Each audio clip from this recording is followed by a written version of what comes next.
बड़े ही ज्ञानी थे और सबसे ऊंचा ज्ञान को बताते थे, क्योंकि ज्ञान में देवताओं के गुरु बृहस्पति जी से उन्होंने विद्या प्राप्त की थी। इसलिए भगवान सबसे ऊंचा दर्जा ज्ञान को देते थे। उद्धव जी कहते हैं, प्रभु आप तो ज्ञानी हैं, उन मूर्ख ब्रजवासियों को, अनपढ़ गवारों को आप ज्ञान से तो समझा सकते थे। भगवान समझ जाते हैं कि भगवान जिस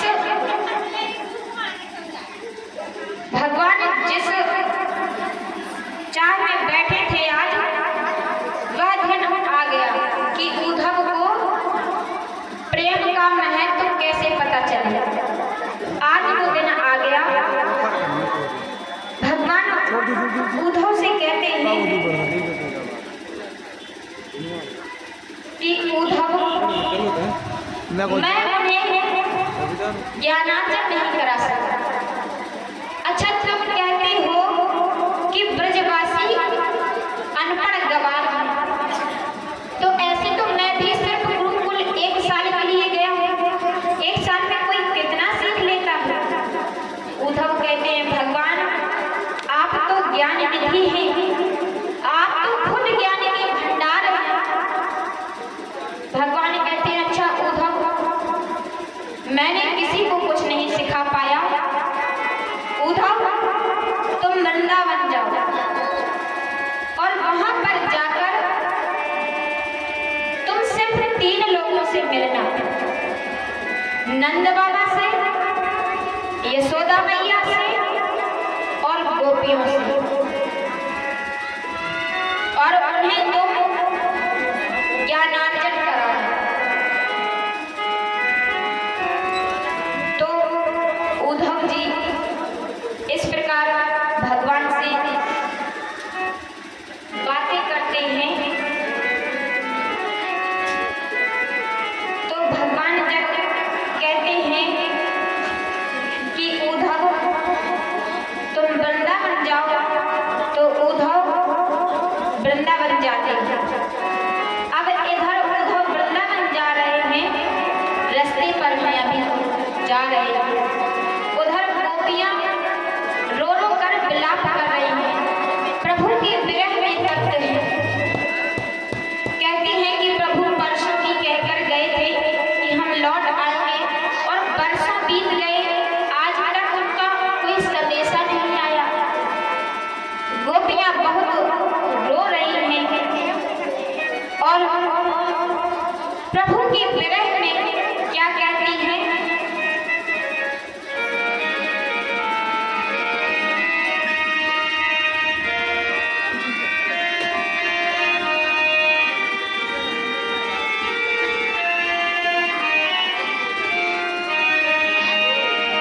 गोपियां कहती हैं, छोड़ मथुरा गया है कन्हई, कभी भी मेरे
जा रहे हैं तो जाते समय भगवान ने उन्हें अपने वस्त्र दिए, मुकुट दिया, कुंडल दिए। अब उद्धव जी बोले कि प्रभु ये सब क्यों? भगवान कहते हैं यदि तुमने ये मेरे वस्त्र पहनकर नहीं गए तो ब्रज में तुम्हें कोई नजर उठाकर नहीं देखेगा, और यदि तुम ये मेरे वस्त्र पहनकर गए तो मेरे वस्त्रों की सुगंध से वह तुम्हें एक बार के लिए मुझे समझकर नजर उठाकर जरूर देखेगी। अब उद्धव जी भगवान के वस्त्र पहनकर वृंदावन पहुंचते हैं तो वृंदावन पहुंचकर एक गोपी से कहते हैं कि नंद बाबा का घर कौन सा है? वह गोपी कहती है मथुरा से आए हो? बोले हाँ। कहती है मथुरा वासियों को ही नहीं पता, बाकी सबको पता है कि कृष्ण का घर कौन सा है। गोपी कहती है पथिक, यह जो नीचे जल की धारा तुम्हें दिख रही है, यह धारा नंद व यशोदा जी के अश्रों की धारा है। यह कोई ऐसी वैसी धारा मत समझना। निस्दिन बरसत नयन हमारे, सदा रहत पावस ऋतु हम पर, जब से श्याम सिधारे।